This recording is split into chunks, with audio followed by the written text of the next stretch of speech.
सोलापूरपासून मी या दौऱ्याला सुरुवात केली. एक साधारणपणे 3.5 महिन्यावरती विधानसभेच्या निवडणुका दिवाळीनंतर होतील असं चिन्ह आहे, असं आज तरी वाटतंय. आणि त्या दृष्टिकोनातून आता माझा पहिला दौरा माझा मराठवाड्याचा आज इथे संभाजीनगरला पूर्ण होतोय आणि 20 तारखेला माझा विदर्भ दौरा सुरू होतो.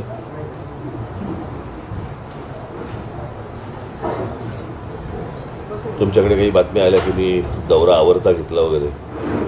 कुठला आवरता घेतला मला कळलेलं नाही अजूनपर्यंत, कारण माझा दौरा पूर्ण झाला.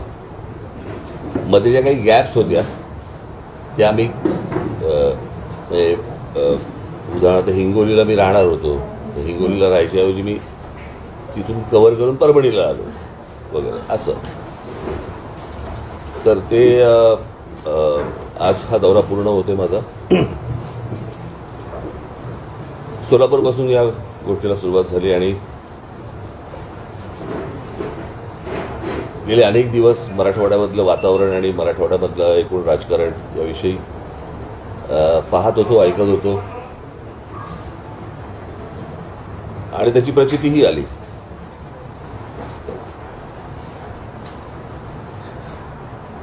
सोलापूरच्या पत्रकार परिषदेमध्ये मी जे बोललो ते मला असं वाटतं सगळ्यांनी पाहिलं, ऐकलं. पण त्याच्यानंतर ज्या जाणीवपूर्वक बातम्या केल्या गेल्या त्या मला असं वाटतं थोड्याशा धक्कादायक होत्या. म्हणजे राज ठाकरेंचा आरक्षणाला विरोध, राज ठाकरे विरुद्ध मराठा समाज, काय वाटेल त्या हेडलाईन्स काही लागल्या. तुम्हाला कदाचित आठवत असेल तर 2006 साली मी पक्षाची स्थापना केली आणि 2006 सालापासून आजपर्यंत आमची भूमिका सुरुवातीपासून एकच राहिलेली आहे की आरक्षण द्यायचंच असेल तर ते आर्थिक निकषावरती द्यावं. ही आमची भूमिका पहिल्यापासून राहिलेली आहे. आणि त्याच्या उपर माझं असं म्हणणं आहे की महाराष्ट्राला खरं तर आरक्षणाची गरजच नाही आहे. महाराष्ट्र राज्यासारखं राज्य मला असं वाटतं हिंदुस्थानात दुसरं कुठचं राज्य नाही आहे की या राज्यामध्ये शिक्षणापासून ते नोकऱ्यांपर्यंत, उद्योगधंद्यापर्यंत इतक्या गोष्टी इथे उपलब्ध असताना बाहेरच्या राज्यांमधल्या लोकांना इथे सगळ्या गोष्टी मिळतात, पण आमच्या मुलींना इथे त्या गोष्टी मिळत नाही. त्या जर समजा महाराष्ट्रामधला जो कोटा आहे, महाराष्ट्रामध्ये ज्या काही उपलब्ध गोष्टी आहेत ह्या जर समजा आपण नीट वापरल्या महाराष्ट्रातल्या मुलींसाठी, मराठी मुलींसाठी, तर आपल्याला खरं तर आरक्षणाची गरजच नाहीये. इतकं पुरून उरेल इतकं सगळ्या गोष्टी आपल्याकडे महाराष्ट्रामध्ये असताना आपल्याकडे ह्या सगळ्या गोष्टी उभ्या राहत आहेत. आणि मला असं वाटतं ज्यावेळेला बाबासाहेब आंबेडकर, त्यांच्याही अगोदर मला असं वाटतं ज्योतिराव फुले, त्याच्या अगोदर शाहू महाराज, खरं तर आरक्षण ही गोष्ट किंवा अशा प्रकारे दुर्बल घटकांना अशा प्रकारे काही गोष्टी द्याव्यात हे खरं तर शाहू महाराजांनी तेव्हाच सांगितलं आणि त्याच्यानंतर हे सगळं पुढे सुरू झालं. परंतु आर्थिक दृष्ट्या जो मागासलेला आहे अशांना आरक्षण द्यावं, कळलं का? याच्याऐवजी फक्त आपल्याकडे जातीचं राजकारण केलं जातं आणि त्या जातीच्या राजकारणामधनं माती भडकवली जातात. मी आत्ताची साधी गोष्ट सांगतो. हा माझा संपूर्ण दौरा, या संपूर्ण दौऱ्यामध्ये जरांगे पाटलांचा काहीच संबंध नव्हता. म्हणजे त्यांचा विषय पण नव्हता, पण त्यांच्या आंदोलनाच्या मागून शरद पवार आणि उद्धव ठाकरेंसारखी मंडळी ज्या प्रकारचं राजकारण करतायत, जे मला मराठवाड्यामध्ये दिसतंय, आणि यातला अजून एक दुर्दैवाचा भाग की या मराठवाड्यामधले काही पत्रकार या सगळ्या गोष्टींसाठी म्हणून इन्व्हॉल्व्ह झालेले आहेत. म्हणजे मला त्यांची नावंही माहिती आहेत, मला कळलं का? ती योग्य ठिकाणी जातीलही, त्याच्या इन्क्वायऱ्या सुरू पण होतील. म्हणजे कोणाला पेवर ब्लॉकचे कॉन्ट्रॅक्ट्स मिळाले आहेत, कोणाला MIDC मध्ये जागा मिळाल्या आहेत, कोणाला किती पैसे मिळाले आणि त्याच्यातनं कशा गाड्या घेतल्या गेल्या आहेत, कळलं का? अशा सगळ्या गोष्टी माझ्या कानावरती आलेल्या आहेत. म्हणजे मी ज्या वेळेला ह्याला होतो, धाराशिवला होतो, त्यावेळेला धाराशिवला मला काही लोक भेटायला तिकडे बाहेर सगळे आले होते. त्या लोकांना भडकवण्याचं काम काही पत्रकार तिकडे करत होते.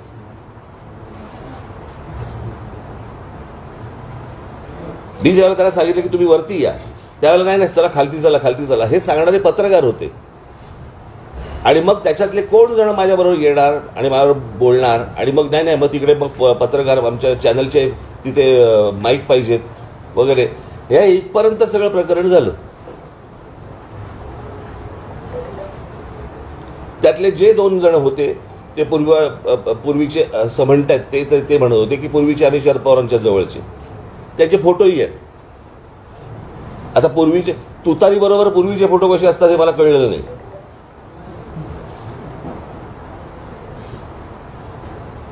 आणि उद्धव ठाकरे गटाचे तिथे अजून 2 जण होते.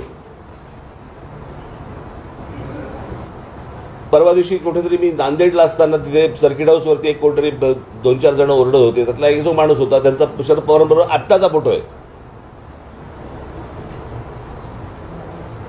काल जे झालं त्याच्यामध्ये तर शिवसेनेचा जिल्हा प्रमुखच होता की संविधान बदलणार या सगळ्या गोष्टींसाठी. आता संविधान बदलणार हे भाजपचाच माणूस बोलला होता ना, इतर कोणी नरेटिव्ह केलेलंच नव्हतं.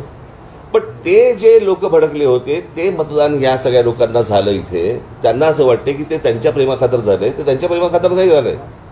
आणि त्यांना असं वाटतंय की येणाऱ्या विधानसभेला देखील त्याच प्रकारची खेळी खेळावी.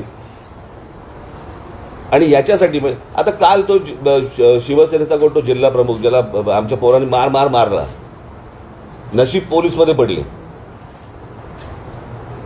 प्रश्न असा आहे, तो ओरडत गेला 1 मराठा लाख मराठा म्हणजे काय, तर ह्यांना दाखवायचं की हे जरांगे पाटलांचं आहे. पण त्यांच्या आडून ह्यांचं विधानसभेचं राजकारण सुरू आहे हे मला असं वाटतं लोकांसमोर येणं गरजेचं आहे. मराठा बांधव असतील, भगिनी असतील, ओबीसी समाजातले बांधव असतील, भगिनी असतील, इतर समाजातले लोक असतील, ह्यांनी ही गोष्ट नीट समजून घेतली पाहिजे.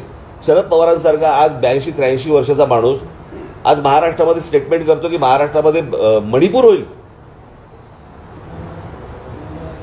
म्हणजे या लोकांनी मणिपूर होऊ नये याच्यासाठी चिंता व्हायली पाहिजे. ते म्हणतात की मणिपूर होईल म्हणजे ह्यांच्या डोक्यात काय चालू आहे हे तुमच्या लक्षात येईल. पुढच्या 3-3.5 महिन्यामध्ये ह्यांना जेवढे काही दंगली घडवता येतील आणि जेवढ्या काही खास करून मराठवाड्यामध्ये जेवढ्या काही गोष्टी यांना घडवायच्या तेवढ्या घडवण्यासाठी म्हणून यांचे सगळे प्रयत्न सुरू आहेत. तुम्ही जर समजा शरद पवारांचं, मी माझ्या जाहीर सभेमध्ये पण सांगितलं होतं, शरद पवारांचं जर राजकारण तुम्ही बघितलं तर हे गेलं ते सगळं जेम्स लेन प्रकरणापासून यांनी सगळे सुरुवात केली आणि ते स्टेप बाय स्टेप एक जात झाली. कसं होतं, जातीबद्दल प्रेम हे वर्षानुवर्ष आहे, फक्त काय महाराष्ट्रात नाही देशात आहे. स्वतःच्या जातीबद्दल प्रेम असणं, पण दुसऱ्याच्या जातीबद्दल द्वेष निर्माण करणं हे पवारांनी जेव्हा राष्ट्रवादी निर्माण केली त्याच्यानंतर हे सगळं सुरू झालं.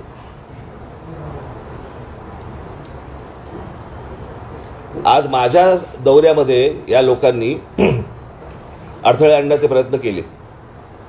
उद्या जर माझं मोहोळ उठलं ना, त्यांना निवडणुकीला एकही सभा पण घेता येणार नाही.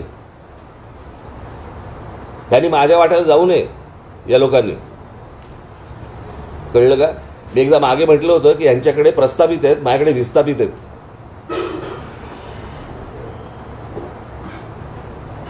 यांनी माझ्या नादी लागू नये या सगळ्या गोष्टींसाठी. तुम्हाला तुमचं राजकारण करायचंय, समाजामध्ये तेढ निर्माण करून विष घालवून ह्यांना कुठचं राजकारण करायचंय? आणि ह्यांच्या राजकारणाचा बेसच हा आहे. त्याच्यामुळे त्यांना असं वाटत असेल की आमचे एवढे खासदार निवडून आलेत, त्या खासदारकीवरती जाऊ नये या लोकांनी, कळलं का? यांचा जर राग त्या देवेंद्र फडणवीसांवरती असेल ना, तुम्ही राजकारण करताय ना, मग राजकारणामध्ये त्या पद्धतीने तुम्ही बोला. समाजामध्ये कशाला भांडणं लावतायत?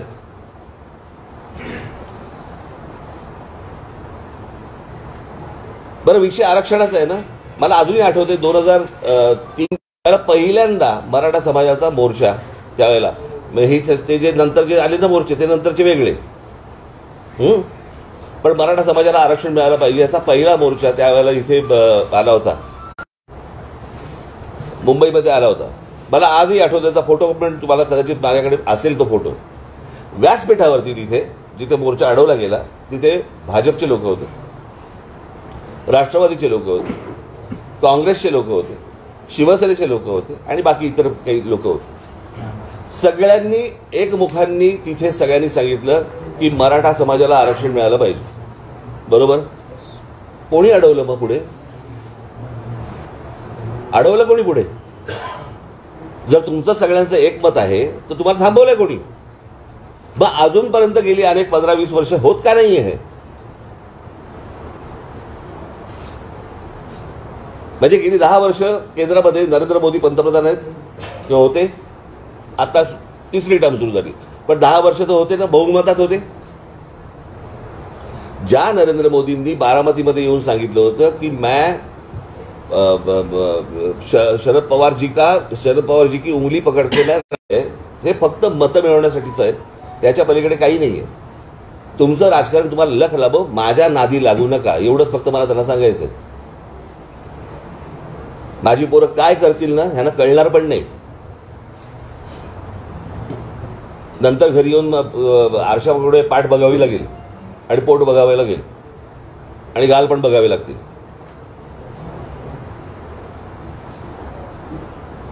अत्यंत चिखल करून ठेवला या सगळ्या अख्ख्या राजकारणाचा या लोकांनी. म्हणजे जो महाराष्ट्र या देशाला दिशादर्शक होता, आपण म्हणायचो की बाबा हे प्रकारचं जातीचं राजकारण उत्तर प्रदेशमध्ये होतं, बिहारमध्ये होतं, बाकी झारखंडमध्ये होतं, अशा प्रकारचं राजकारण. मी तुम्हाला एक मागे उदाहरण पण दिलं होतं, आठवतं तुम्हाला? आमचे अनिल शिदोरे गेले होते एकदा आणि एका धाब्यावरती थांबले चहा प्यायला. तर धाब्यावरचा तो काउंटरवरचा माणूस आला, हे बसले होते तिकडे खाटेवरती, तो काउंटरवरचा माणूस आला आणि शिदोरेंना विचारलं कौन सी जात से हो. हे वातावरण महाराष्ट्रात आणायचंय. त्या दिवशी मी मोबाईलवरती बघत होतो, कुठेतरी मला क्लिप पाठवली, लहान लहान मुली बोलत होत्या की आम्ही ओबीसी समाजातल्या आणि आमच्या मराठा समाजातल्या आमच्या मैत्रिणी होत्या, पण आता हे सगळ्या वातावरणामुळे त्या दूर झाल्या, आम्ही पण दूर झालो. इथपर्यंत आणलं, खालपर्यंत घाण राजकारण का? तुम्हाला सत्तेत यायचंय म्हणून, मतं पाहिजेत म्हणून?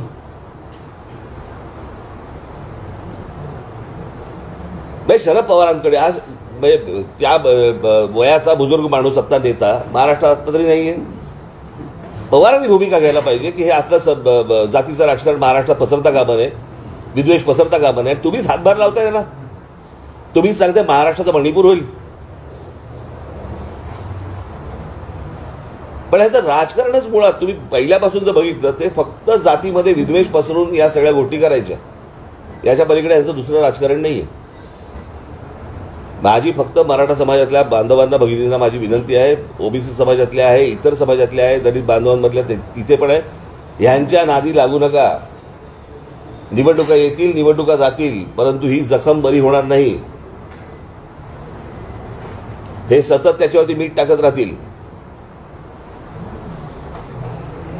मी अनेकदा सांगत आलो, अरे एक आपण उदाहरण म्हणून पकडूया. मी मगाशी जे बोललो तुम्हाला, महाराष्ट्रासारखं सक्षम राज्य, याच्यामध्ये उद्योगधंदेचा हा भाग आहेच. एक तुम्हाला उदाहरण म्हणून सांगतो. उदाहरण तुम्हाला आठवत असेल, मागे रेल्वेचं आंदोलन झालं होतं, आठवतं ना? की नोकर भरती होती महाराष्ट्रामध्ये आणि त्याच्या जाहिराती होता युपी बिहारच्या वर्तमानपत्रांमध्ये. महाराष्ट्रामध्ये जाहिरातीच नव्हत्या, कोणाला माहितीच नव्हतं. हे आम्हाला कळल्यानंतर हे सगळं सुरू झालं. तीच गोष्ट आपण समजा पकडूया. एक त्यातला एक पार्ट सांगतो, महाराष्ट्राच्या सुबत्तेचा एक पार्ट. मुंबई, ठाणा. मी ठाणा म्हणजे ठाणे जिल्ह्यामध्ये 8 महानगरपालिका आहेत, त्यातलं मी फक्त ठाणे शहर पकडतोय. हा, मी बाकीच्या महानगरपालिका पकडत नाहीये. मुंबई, ठाणा, पुणा, नाशिक, नागपूर. मी संभाजीनगर पण पकडत नाही आता. जर या 5 शहरांमध्ये मिळून साधारणपणे किती रिक्षा असतील अंदाज आहे तुम्हाला? साधारणपणे 90 लाख ते 1 कोटीच्या आसपास रिक्षा आहेत. त्यातले जवळपास 60% ते 70% हे रिक्षा चालवणारे परप्रांतातली लोक आहेत. आता माझ्या महाराष्ट्रामध्ये परवाने मिळत आहेत हे त्यांना समजतंय, पण माझ्या महाराष्ट्रामधल्या ग्रामीण भागामधल्या तरुणांना ही गोष्ट समजत नाहीये की महाराष्ट्र राज्य सरकार हे परवाने वाटते. हे काय आज आजकालमधली गोष्ट नाहीये, हे गेल्या 10-15 वर्षातली गोष्ट म्हणतो मी तुम्हाला. पण महाराष्ट्र राज्य सरकारकडनं ह्या गोष्टी दिल्या जात आहेत. आज मला साधी गोष्ट सांगा, 1 कोटी मुलांना या नुसत्या 5 शहरामध्येच काम मिळालं असतं? इतक्या गोष्टी महाराष्ट्रामध्ये उपलब्ध असताना आमची मुलं तडफडतायत का? या नोकऱ्यांपासून, उद्योगापासून, सगळ्यापासून वंचित का राहत आहेत? याचं कारण सरकार आपलं जरी असलं तरी हे आपल्या मुलांपर्यंत, मुलींपर्यंत या गोष्टी कळवत नाहीये. आज महाराष्ट्रामध्ये मी काढलेत ते एक काही पत्र, महाराष्ट्रामधल्या काही उद्योग आहेत, त्यांनी पत्रक काढले, पत्रक, की आमच्या उद्योगामध्ये महाराष्ट्रीयन लोक आम्ही घेणार नाही म्हणून. ह्यांची हिंमत कशी होते हो?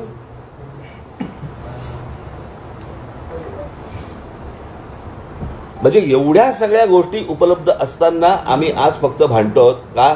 आज शैक्षणिक संस्था, इंजिनिअरिंग कॉलेजपासून सगळ्या शैक्षणिक संस्था सर्वात जास्ती कुठे आहेत भारतात? महाराष्ट्रात आहेत, बरोबर? त्या शैक्षणिक संस्थांचे मालक कोण आहेत? बहुतांशी मराठा समाजातले, बरोबर ना?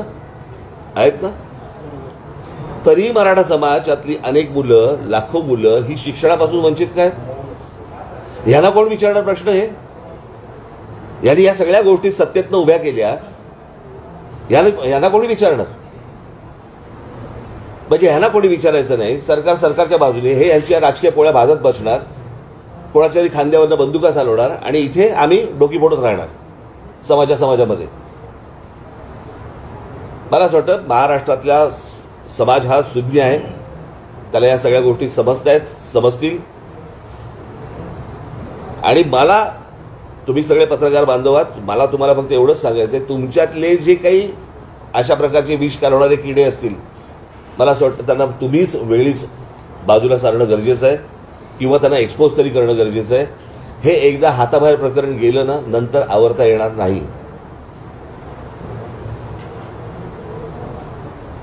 म्हणजे कालचा जो प्रसंग झाला तुमच्या ह्याच्यातला, कुठला, बीडला, त्याच्यात 3 पत्रकार सापडले ना.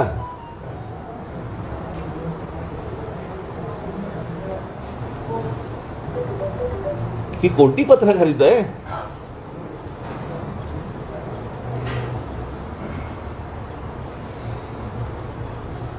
सो मला असं वाटतं की मी हा सगळा दौरा पूर्ण करून मी आता मुंबईला जाईन.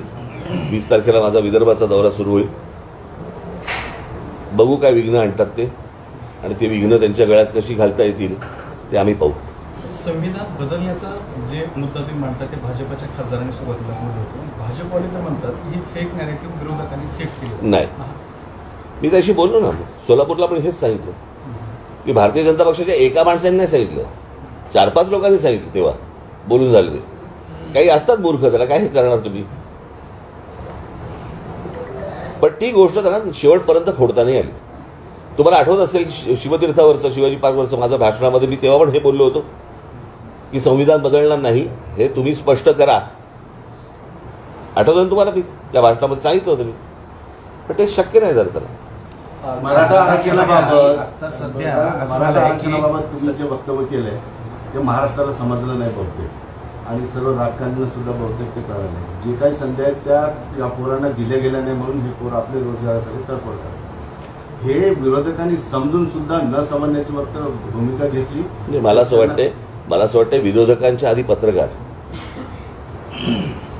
मराठा समाजाला, आरक्षणाला राज ठाकरेंचा विरोध, ही पहिली बातमी कोणी लावली ना, तिथून पुढे गेलं ना सगळं प्रकरण. राज ठाकरे विरुद्ध मराठा समाज, ह्या बातम्या कोणी लावल्या? म्हणजे पहिल्या बातम्या इथून आल्या, बरोबर आहे. आणि मग बातम्या आल्यावरती ज्यांना जे हवं होतं किंवा ज्यांनी सांगितलं होतं त्याप्रमाणे त्यांनी बातम्या लावल्या, ते समोर आलं, उघड झालं. म्हणजे मला एका गोष्टीचं समाधान आहे या अख्ख्या दौऱ्यामध्ये की ह्यांचं नेमकं काय चाललंय हे किमान उघड झालं. आणि ह्याच्या पुढे ते काय करणार आहेत ना, हे आता लोकांना कळेल. तुम्हाला ते विरोध करणारे लोक मोर्चामध्ये आले, तुम्ही म्हणताय की ते राजकीय पक्षांचे पदाधिकारी होते. माझ्याकडे फोटो आहेत ना. असं असताना सुद्धा तुम्ही त्यांच्यासोबत चर्चेची तयारी दाखवली, त्यांच्याशी बोललात. तोपर्यंत मला माहित नव्हतं. ते पहिल्यांदा जेव्हा झालं ना त्या धाराशिवला, तोपर्यंत मला काहीच माहित नव्हतं. मला वाटलं मी त्या खाली ते काही घोषणा देत होते, पण मी खाली आलो. म्हटलं या वरती बोलायचं ना माझ्याशी, वरती या. ते वरती यायच्या खालतीच गेले. यापूर्वी आर्थिक निकषावर दिलेले जे आरक्षण टिकलेलं नाही, सुप्रीम कोर्टापर्यंत टिकलेलं नाही. मला हे बघा प्रश्न असा आहे, मला एवढंच म्हणायचंय, हा आपण ज्याला आपण आर्थिकदृष्ट्या जो मागासलेला आहे त्याला वरती आणलं पाहिजे असं सगळ्यांची इच्छा आहे ना. आहे ना. समजा माझी इच्छा आहे, मी शरद पवारांची मुलाखत घेतली होती पुण्याला, काढून बघा. हा प्रश्न मी त्यांना विचारल्यावरती त्यांनी सांगितलं होतं आर्थिक निकषावरतीच आरक्षण दिलं गेलं पाहिजे. टिकत म्हणजे कोणी टिकवायचं नाही, टिकवायचं कोणी टिकवायचं. शेवटी बघा प्रश्न असा आहे, शहाबानू प्रकरणामध्ये जर समजा सुप्रीम कोर्टाचा निर्णय फेटाळण्याची ताकद जर लोकसभेमध्ये आहे तर लोकसभाच आहे ना. आणि आपल्याकडे ईडब्ल्यूएस आहे. उद्धव ठाकरे हीच भूमिका घेतली, आरक्षणाची मर्यादा वाढली पाहिजे तरच ते आरक्षण देता येईल. तुमच्या त्याच्याबद्दल काय भूमिका, म्हणजे 50%ची कॅप जी आहे, मर्यादा 50%ची वाढवणं, केंद्राच्या हातामधला हा निर्णय आहे. मला बघा मला असं वाटतं की खरी गरज कोणाला आहे ना ते पहिलं तपासणं गरजेचं आहे. कळलं का. हे तुम्ही टक्क्यात जाऊच नका. या टक्क्याला काय अर्थ आहे. निवडणुका आल्या की भाजपकडनं सातत्यानं आरक्षणाचे वादे केले जातात. धनगर आरक्षणाच्या बाबतीत सुद्धा त्यांनी असाच पद्धतीचा मागच्या निवडणुकीच्या आधी त्यांनी वादा दिला आणि त्यानंतर 5 वर्ष हा मुद्दा तसाच राहिला. भाजप सुद्धा या जातीय राजकारणाचा वापर करते असं वाटतं तुम्हाला. केलाच ना त्यांनी पण केलंच की. माझं तेच तर म्हणणं आहे ना की हे सगळे मिळून, परंतु या सगळ्या ह्याच्यामध्ये आता गेल्या लोकसभेनंतर जे सुरू झालंय त्याच्यानंतर काय शरद पवारांची राष्ट्रवादी आणि उद्धव ठाकरेचा काय जो गट जो असेल तो, हे ज्या हिरिरीने पुढे आलेत विष पसरवायला ते जर जास्तीच आहे.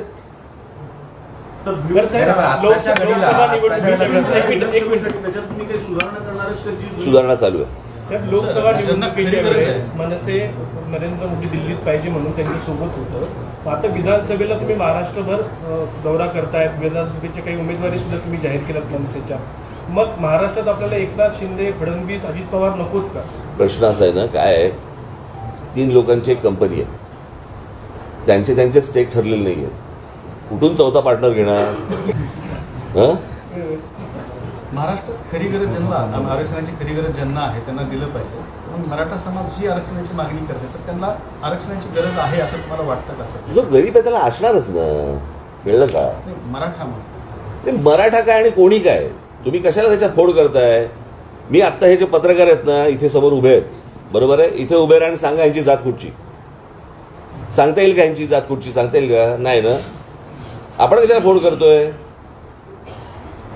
त्या जातीचं आंदोलन सुरू आहे म्हणून. हो पण म्हणूनच माझं तेच म्हणणं होतं. आता मागच्या वेळेला पण मी आठवत असेल तर तुम्हाला, जरांगे पाटलांचं आंदोलन चालू असताना तिथे बोललो होतो ना मी.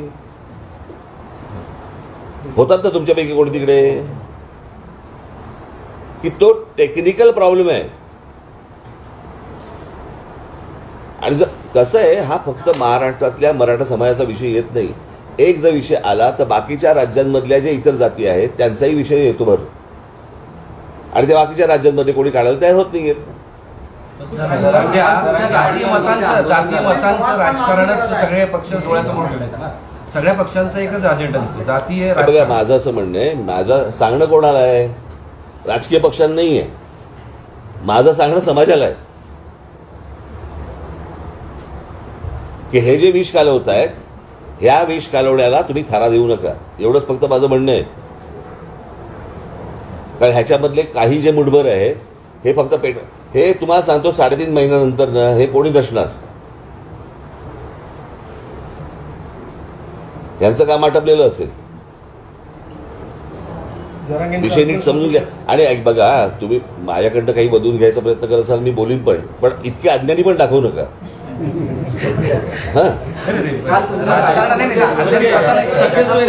काही संबंध नाही. मात्र आम्हाला इशारे आणि धमकी देऊ नका. तुम्हाला जर धमक्या द्यायच्या असतील तर फडणवीस आणि महाराष्ट्र धुळ्यांना द्या असं संजय राऊत म्हणतात. कोणाला.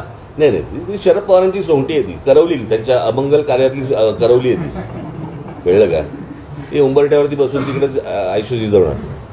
तुम्हाला उत्तर प्रदेश, बिहार आणि महाराष्ट्र याच्यातल्या राजकीय पट्ट्यावर जो आत्ताचा आहे तुम्हाला काय म्हणायचं? काय काय काय सॉरी एकूण बिहारचा आणि महाराष्ट्राचा जो राजकीय पट आहे त्याच्याविषयी तुम्हाला काय म्हणायचं का? कारण नाही, त्यांच्यासारखा पट आपण निर्माण करतात इथे लोक. असा महाराष्ट्र तुम्ही पाहिलात का हो? जरा मला जरा सांगा. तुमच्यातलं आता माझ्याकडनं काय वधून घेणं आणि तुम्हाला काय छापणं बिपणं हा जरा आपण बाजूला सारू, पण एक पत्रकार म्हणून तुम्ही इतकी वर्ष या सगळ्या फील्डमध्ये आहात, मराठवाड्यामध्ये आहात, असा होता का हो महाराष्ट्र? बाकी सगळं ठीक आहे, राजकारण होत राहील, बाकीच्या सगळ्या गोष्टी होत राहतील. एकदा कधीतरी आपण स्वतःला पण विचारलं पाहिजे ना, असे होतो का आपण? राजकारणी सुद्धा म्हणजे आता कसं आहे, महापुरुष जातीमध्ये वाटून घ्यायचे, संतांची आडनावं बाहेर काढायची, हे असं नव्हतं कधी. हे ज्यांना त्याच्या मागून जे त्यांना राजकारण जे खेळायचंय तेच हे सगळे उद्योग करतायत.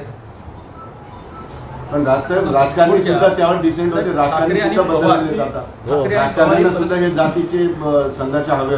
म्हणजे जो काही बदलले, महाराष्ट्र बदलला, नेते बदलले.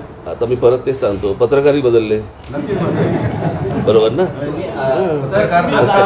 सगळ्यांनी पवार आणि ठाकरे यांच्यामुळे जर परिस्थिती बिघडते असं तुमचं म्हणणं आहे, तर मग शिंदे असतील, फडणवीस असतील किंवा अजित पवार असतील, यांची नेमकी भूमिका काय आहे परिस्थिती? हे बघा, मी तुम्हाला एक गोष्ट सांगू का, या सगळ्या ह्याच्यामध्ये सगळ्यांनीच या जातीचं समीकरण ह्याच्या अगोदर आखली, पण हे ज्या प्रकारचे तीव्रपणे जे विष कालवत आहेत असं. मी तुम्हाला एक अजित पवारांबद्दल एक गोष्ट तुम्हाला सांगतो. हे ज्या वेळेला शरद पवार ज्या वेळेला बरोबर होते ते बरोबर, आणि पवारांचं हे सगळं राजकारण सुरू होतं ना जेव्हा, बरोबर, ते जेम्स लेन, मी तुम्हाला नक्की खात्रीलायक सांगतो, अजित पवार कधी जातीच्या राजकारणामध्ये कधी पडले नाहीत, एवढं निश्चित. बाकी माझे अनेक मतभेद असतील, माझे असतील, अनेकांचे असतील, पण जी योग्य गोष्ट आहे, मला असं वाटतं ते कधी जातीच्या बाबतीत आजपर्यंत त्याचं मी कधी वक्तव्य पण ऐकलेलं नाही, आणि ते कधी या बाबतीत भानगडीत कधी पडलेलं नाही. मग एकीकडे होत असताना सर राहुल गांधी आणि बाकीचे नेते सुद्धा जातीय निहाय जनगणनेची मागणी करतात.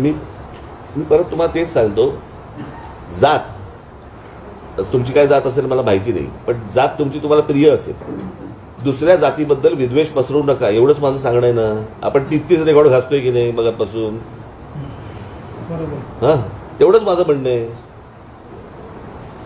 जातीचं राजकारण हे काही नवीन नाहीये महाराष्ट्राला आणि देशाला, पण ह्या प्रकारचं राजकारण तुम्ही ह्याच्या अगोदर कधी पाहिलं नसेल. यातून बाहेर कसं पडायचं हा एक विषय आहे. असं म्हटलं की तुम्ही आंतरवलीला गेल्यानंतर तिथे तुम्ही त्यांना सांगितलं होतं. या वक्तव्यावर उत्तर देताना जरांगे पाटील असंही म्हटले की ते त्यांनी माझ्याकडे ऐकून घेतलं, ऐकल्यानंतर असं म्हटलं की असं असेल तर मराठा समाजाला आरक्षण मिळालं पाहिजे. माझं मी तुम्हाला दुसरं आज त्यांनी आणखीन एक असं वक्तव्य केलंय आपल्या वक्तव्यानंतर की आता राज ठाकरे यांच्या विरोधात आंदोलन करू नका, गरज पडली तर मी मुंबईला जाऊन राज ठाकरेंची गचुंडी पकडेल. गचुंडी हे त्यांचे शब्द आहेत का तुम्ही कोणी भरले? त्यांचे शब्द. अच्छा, मग मी त्यांच्याशी भेटल्यावरती बोलीन त्यांच्याशी. सर आरक्षण या एक मिनिट, पहिली गोष्ट मला पूर्णतः करू देत रे. एकाने एक प्रश्न विचारल्यावरती लगेच दुसरा काय प्रश्न विचारत आहे. हा, त्याच्यात ते काय बोलले? मुळात पहिली गोष्ट लक्षात घ्या, हे काही त्यांनी पाठवलेली माणसं नव्हती, बरोबर आहे. आणि कोण माणसं होती हे मी तुम्हाला मगाशी सांगितलं ना. आपण का परत तेच बोलतोय? मी बसलोय म्हणून तेच विचारताय का तुम्ही? की प्रश्न संपलेत? नाही, झालं, आता संपला विषय. मी मगाशी तुम्हाला सांगितलं त्याप्रमाणे त्यांची माणसं नव्हती, हे काय त्यांच्या बरोबरचे आंदोलनकर्ते नव्हते, हे शरद पवार आणि उद्धव ठाकरेच्या बरोबरची माणसं आहेत. ही त्याच्याबद्दल काय बोलायचं मगाशी बोललोय मी.